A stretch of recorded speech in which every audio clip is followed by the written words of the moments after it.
বন্ধুগণ, আপনারা জানেন যে গতকাল আমাদের সহযোদ্ধা শরীফ ওসমান হাদী শাহাদাত বরণ করেছেন। পুরো বাংলাদেশের মানুষ আজ শোকাহত এবং তারা শরীফ ওসমান হাদীকে যারা হত্যা করেছে তাদের বিচার চায়।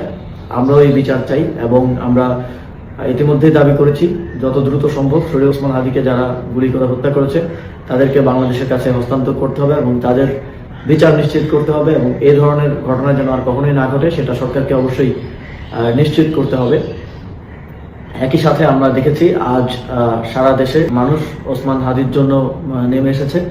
তবে এই ঘটনাকে কেন্দ্র করে বিভাজনকে উস্কে দেওয়ার জন্য এবং নানা ধরনের স্বার্থান্বেষী মহল আমরা দেখেছি যে গণমাধ্যম, ধর্মীয় প্রতিষ্ঠান এবং এই ঘটনার সাথে সম্পৃক্ত নয় এমন অনেক জায়গায় হামলা করেছে, অগ্নিসংযোগ করেছে।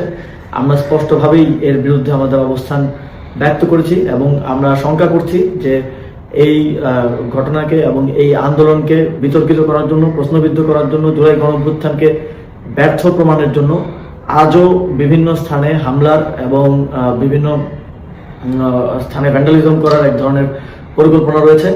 আমি বাংলাদেশের জনগণকে আহ্বান জানাতে চাই, আমাদের দেশের সম্পদ রক্ষা করার দায়িত্ব আমাদের এবং কোনো ধরনের সেন্সিটিভ প্রতিষ্ঠান, ধর্মীয় প্রতিষ্ঠান এবং সংবাদ মাধ্যম, ব্যবসায়িক প্রতিষ্ঠানের যেন কোনো ধরনের ক্ষতি না হয় সেটা নিশ্চিত করা আমাদের দায়িত্ব।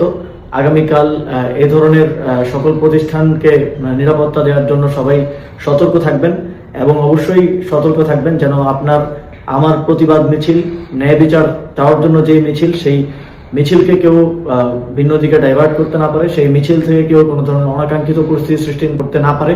আমরা ওসমান হাদীকে একজন বীর হিসেবে স্মরণে রাখতে চাই। তিনি যেই সাংস্কৃতিক, সামাজিক এবং রাজনৈতিক লড়াই শুরু করেছিলেন ইনকিলাব কালচারাল সেন্টার, ইনকিলাব মঞ্চের মাধ্যমে, তিনি যে প্রতিষ্ঠান গড়ার কথা বারবার বলতেন, তিনি যে যোগ্য মানুষ গড়ে তোলার কথা বারবার বলতেন, সেই উদ্দেশ্য এবং সেই লক্ষ্যকে সামনে রেখে আমরা এগিয়ে যেতে চাই। আমরা তাকে সামনে রেখে যেন কেউ বাংলাদেশে সন্ত্রাস এবং ভাঙচুরের রাজনীতি করতে না পারে, তাকে সামনে রেখে যেন কেউ নিজেদের ব্যক্তি অথবা গোষ্ঠীর স্বার্থ হাসিল করতে না পারে, সে বিষয়ে সবাইকে সতর্ক থাকার আহ্বান জানাচ্ছি।